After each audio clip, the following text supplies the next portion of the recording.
2025-এর class number 2 practice class number 1 already upload হয়ে গেছে। আর তারপরেও কিন্তু একটা ক্লাস আপলোড হয়েছে, সেটা তো আমি কোনো কিছু নাম দিইনি যে প্র্যাকটিস ক্লাস বা কিছু, ওটা আমি জাস্ট একটা প্র্যাকটিস ক্লাস হিসাবেই আপলোড করেছি, ওটাতে কোনো আমি নাম্বার দিইনি। তো এটা হচ্ছে প্র্যাকটিস ক্লাস 2। ওকে, তো চলো শুরু করা যাক। প্রথম প্রশ্ন বলা হচ্ছে, সিএফসিগুলি নিষ্ক্রিয় এবং অদাহ্য পদার্থ, সত্য না মিথ্যা? সিএফসি অদাহ্য এবং নিষ্ক্রিয় পদার্থ নয়, তাহলে এটা স্টেটমেন্টটা মিথ্যা। পরের প্রশ্ন, ভারতে বায়োডিজেল প্রস্তুত করা হয় এমন এক উদ্ভিদের নাম লেখো। জ্যাট্রোফা গাছের বীজ থেকে, জ্যাট্রোফা গাছের বীজ থেকে বায়োডিজেল প্রস্তুত করা হয়। পরের প্রশ্ন, সূর্যের অতিবেগুনি রশ্মি কোন স্তরে শোষিত হয়? এটা আমরা সবাই জানি, ওজোনোস্ফিয়ার বা ওজোন স্তরে। আর এই ওজোনোস্ফিয়ার বা ওজোন স্তর কোথায় থাকে না স্ট্র্যাটোস্ফিয়ারের মধ্যে। প্রথমে আসে ট্রোপোস্ফিয়ার, তারপরে স্ট্র্যাটোস্ফিয়ার। এই স্ট্র্যাটোস্ফিয়ারেরই একটা অংশ হচ্ছে ওজোনোস্ফিয়ার বা ওজোন স্তর। এই ওজোন স্তর ইউভি রেকে শোষণ করে এবং জীবজগৎকে রক্ষা করে। 4 নাম্বার প্রশ্ন, কোনো আবদ্ধ পাত্রে রাখা গ্যাসের উষ্ণতা বৃদ্ধি করলে গ্যাসের অণুগুলির বেগের ও চাপের কীরূপ পরিবর্তন হবে? দেখো, আমরা যদি গ্যাসের উষ্ণতা বৃদ্ধি করি, তার মানে গ্যাসকে যদি আমি তাপ দিই, তাপ এক প্রকার শক্তি, আর সেই শক্তি গ্যাসের অণুগুলো গ্রহণ করবে এবং তাদের গতিশক্তি বৃদ্ধি হবে। আর গতিশক্তি যদি বৃদ্ধি হয়, তাহলে তারা যে বেগে ছোটাছুটি করত, এখন কিন্তু তারা তার থেকে বেশি বেগে ছোটাছুটি করবে। ঠিক আছে, তাহলে জিগজ্যাগ মোশনে থাকবে কিন্তু তারা। ঠিক আছে, তারা যেদিকে খুশি এলোমেলোভাবে ঘুরে বেড়াবে, কিন্তু স্পিড বাড়বে। ঠিক আছে, তাহলে গতিশক্তি বাড়বে। আর গতিশক্তি গ্যাসের পরম উষ্ণতার সঙ্গে সমানুপাতিক। তার মানে উষ্ণতা যত বাড়বে গ্যাসের গতিশক্তি তত বাড়বে। পরম উষ্ণতা মানে হচ্ছে কেলভিন স্কেলের উষ্ণতা। ঠিক আছে, তাই উষ্ণতা বৃদ্ধি করলে গ্যাসের অণুগুলির বেগও বৃদ্ধি পাবে, ফলে গ্যাসের চাপও বাড়বে। দেখো, গ্যাসের চাপ কি জানো? এইটা যদি একটা কোনো গ্যাস সিলিন্ডার হয়, তাহলে এর মধ্যে অনেক অণু আছে। তো এই অণুগুলো অনবরত পাত্রের দেওয়ালে গিয়ে ধাক্কা মারছে। এবার যদি এর বেগ বেড়ে যায়, তাহলে এই যে ধাক্কাটা সেটাও বাড়বে, এর ফলে চাপও বাড়বে। ঠিক আছে, তাহলে উষ্ণতা যদি বাড়ে তাহলে বেগও বাড়বে, আবার চাপও বাড়বে। বয়েলের সূত্রে ধ্রুবক দুটি কি কি? গ্যাসের ভর ও গ্যাসের উষ্ণতা। থার্মোস্ট্যাট যন্ত্র কোথায় ব্যবহার করা হয়? বৈদ্যুতিক ইস্ত্রি, বৈদ্যুতিক চুল্লি, ঘর গরম রাখার যন্ত্রে থার্মোস্ট্যাট ব্যবহার করা হয়। এই থার্মোস্ট্যাট কি না, যাদের বাড়িতে বৈদ্যুতিক ইস্ত্রি আছে, দেখবে যে ইস্ত্রিটা যখন হিট হয়ে যায় তখন অটোমেটিক কিন্তু ইস্ত্রিটা বন্ধ হয়ে যায়। ঠিক আছে, তো ওটা কিন্তু এই থার্মোস্ট্যাটের জন্যই হয়। সেখানে থার্মোস্ট্যাট একটা কি না দ্বিধাতব পাত। ঠিক আছে, তো যখনই গরম হয়ে যায় তখন এটা বেঁকে যায়, যার ফলে কানেকশনটা বিচ্ছিন্ন হয়। তো স্বয়ংক্রিয় যন্ত্র মানে অটোমেটিক যে সুইচগুলো আছে সেইগুলোতে থার্মোস্ট্যাট যন্ত্র ব্যবহার করা হয়। তরলের ঘনত্বের সঙ্গে কোন প্রসারণ গুণাঙ্কের সম্পর্ক আছে? প্রকৃত প্রসারণ গুণাঙ্কের সম্পর্ক আছে ঘনত্বের সঙ্গে। সাদা আলোর কোন বর্ণের জন্য কাচের প্রতিসরাঙ্ক সর্বোচ্চ? বেগুনি বর্ণের জন্য। আমরা ভিবজিওর যেটা দেখি, ভিবজিওর, এই ভিবজিওরে ভি হচ্ছে ভায়োলেট মানে বেগুনি, আর আর হচ্ছে রেড মানে লাল। বেগুনির তরঙ্গ দৈর্ঘ্য সব থেকে কম আর লালের তরঙ্গ দৈর্ঘ্য বেশি। আর বেগুনির প্রতিসারাঙ্ক সব থেকে বেশি আর লালের প্রতিসারাঙ্ক সব থেকে কম। তাহলে কি বললাম? বেগুনির তরঙ্গ দৈর্ঘ্য কম, তরঙ্গ দৈর্ঘ্য কম কিন্তু প্রতিসারাঙ্ক বেশি, মানে মিউ বেশি। ওকে, আর লালের তরঙ্গ দৈর্ঘ্য বেশি কিন্তু মিউ কম। ঠিক, ওকে। পরের প্রশ্ন, ড্যাশ লেন্স সর্বদাই অসৎ প্রতিবিম্ব গঠন করে? অবতল লেন্স। কারণ অবতল লেন্সে যখন প্রতিবিম্ব গঠন হয়, অবতল লেন্সে কি হয় না, একটা আলোক রশ্মি মনে করো অসীম থেকে এলো, দুটো আলোক রশ্মি, তো এরা কি হয় এরকম অপসারিত হয়ে যায়, তো এদেরকে অপসারী রশ্মিগুচ্ছে পরিণত হয়, তো এদেরকে পিছনের দিকে যদি এরকম মিট করাই প্রধান অক্ষের ওপর, তাহলে এইটা হবে প্রতিবিম্ব।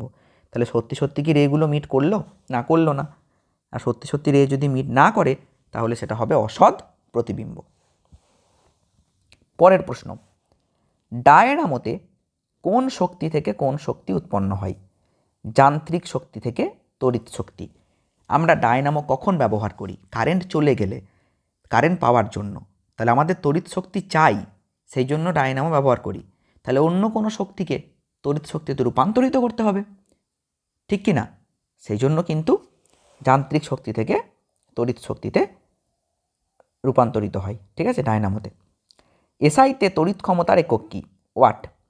এই ওয়াটকে জুল পার সেকেন্ডও কিন্তু বলা হয়, মনে রাখবে।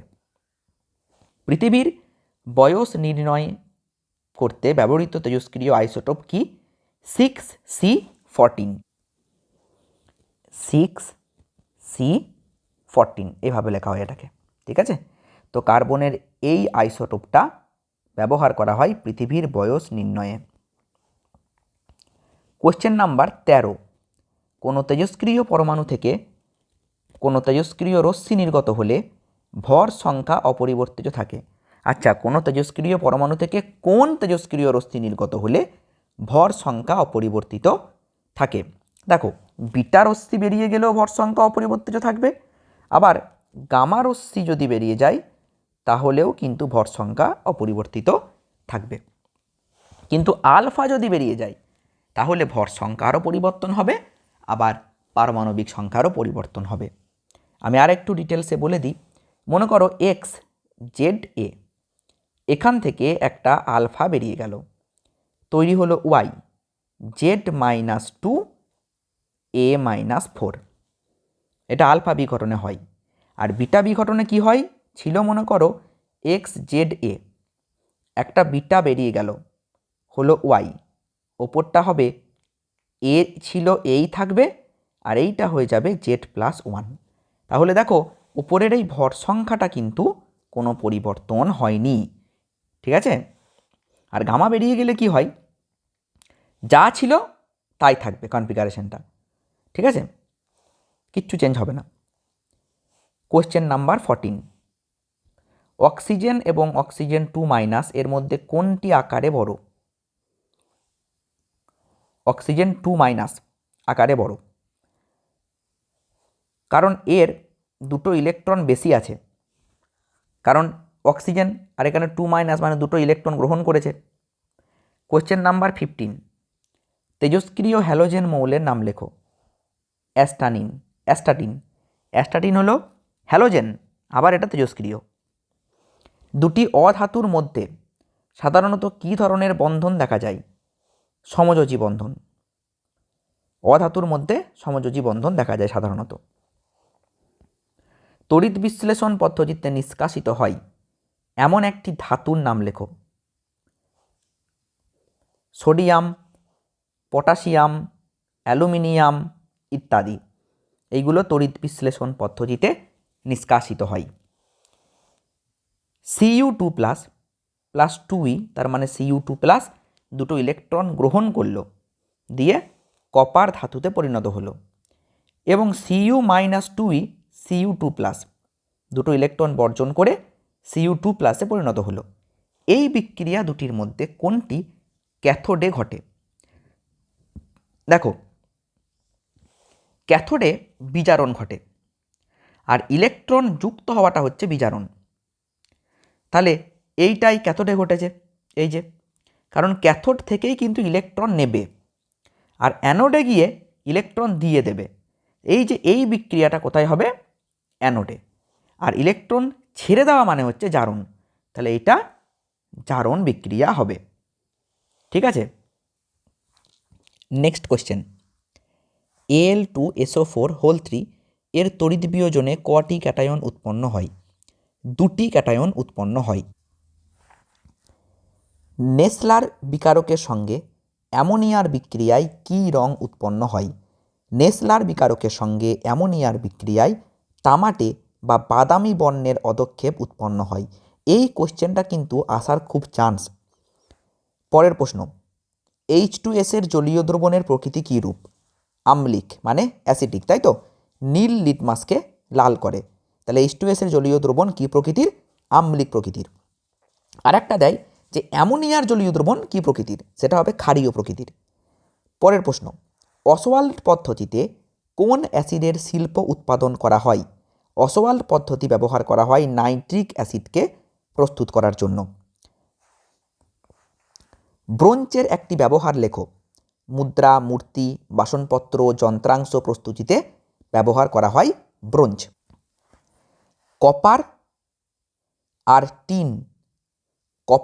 টিন মিশিয়ে ব্রোঞ্জ তৈরি করা হয়, তাই তো?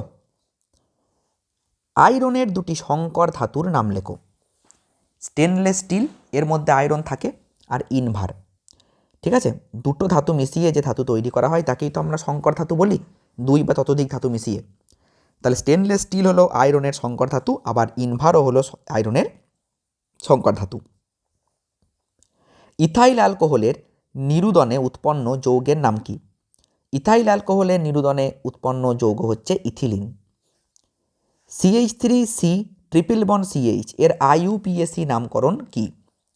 দেখো, মিথ ইথ প্রোপ, তাহলে 3টে কার্বন, আর দুটো কার্বনের মাঝে ট্রিপল বন্ড আছে। সিঙ্গেল বন্ড থাকলে N, ডবল বন্ড থাকলে ইন, আর ট্রিপল বন্ড থাকলে আইন। তাহলে কি নাম হবে? প্রোপাইন। ওকে, প্রোপ +1 আইন, প্রোপাইন। পরের প্রশ্ন, ডিনেচার্ড বা মিথিলেটেড স্পিরিটের একটি ব্যবহার উল্লেখ করো। পেন্ট ও বার্নিশ দ্রাবক হিসাবে জ্বালানি হিসাবে ব্যবহৃত হয়। ঠিক আছে, তাহলে ডিনেচার্ড স্পিরিট কী কাজে ব্যবহার করা হয়? পেন্ট ও বার্নিশের কাজে, আবার জ্বালানি হিসাবেও ব্যবহৃত হয়। ট্রোপোস্ফিয়ারে ধূলিকণার উপস্থিতি সর্বাধিক, এটি সত্য না মিথ্যা? সত্য। আর ট্রোপোস্ফিয়ারকে কী নামে রাখা হয়? ক্ষুব্ধমণ্ডল। কেন না এখানে ঝড় বৃষ্টি বজ্রপাত হয় বলে। আর স্ট্র্যাটোস্ফিয়ারকে বলা হয় শান্ত মণ্ডল। পশ্চিমবঙ্গে বায়ুকল আছে এমন একটি জায়গার নাম লেখো।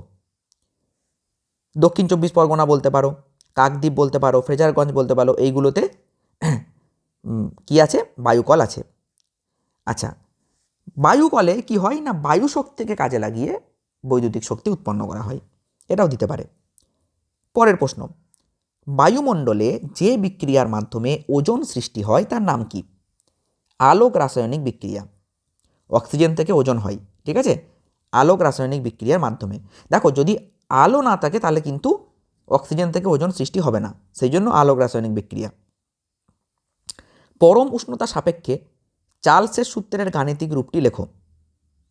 V1/T1 = V2/T2, কারণ আমরা জানি যে V ভ্যারিজ আস T, এটা হচ্ছে চার্লসের সূত্র। এখানে কে কে ধ্রুবক? M এবং P, ভর এবং চাপ ধ্রুবক থাকে।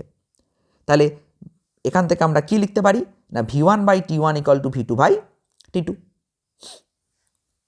পরের প্রশ্ন, পরম শূন্য উষ্ণতার মান সেন্টিগ্রেড স্কেলে কত? পরম শূন্য উষ্ণতা মানে আমরা সবাই জানি 0 কেলভিন, তাই তো? আর কেলভিন থেকে সেন্টিগ্রেডে যেতে গেলে -273 করতে হয়। তাহলে -273 একদম অ্যাকিউরেট নিতে গেলে 0.15, নইলে -273 আমরা ধরি ডিগ্রি সেন্টিগ্রেড। ঠিক আছে, তো আজকের ভিডিওটা এতটাই। দেখা হচ্ছে পরের ভিডিওতে। এখানে আরও কোশ্চেন আছে, সেইগুলো আমি পরের ভিডিওতে সলভ করাবো। তো ভিডিওটা প্রথম থেকে শেষ পর্যন্ত ভালো করে দেখবে। যে জায়গাটা বুঝতে পারবে না সেটা কমেন্ট সেকশনে জানাবে, আমি নেক্সট ভিডিওতে ক্লিয়ার করে দেওয়ার চেষ্টা করব।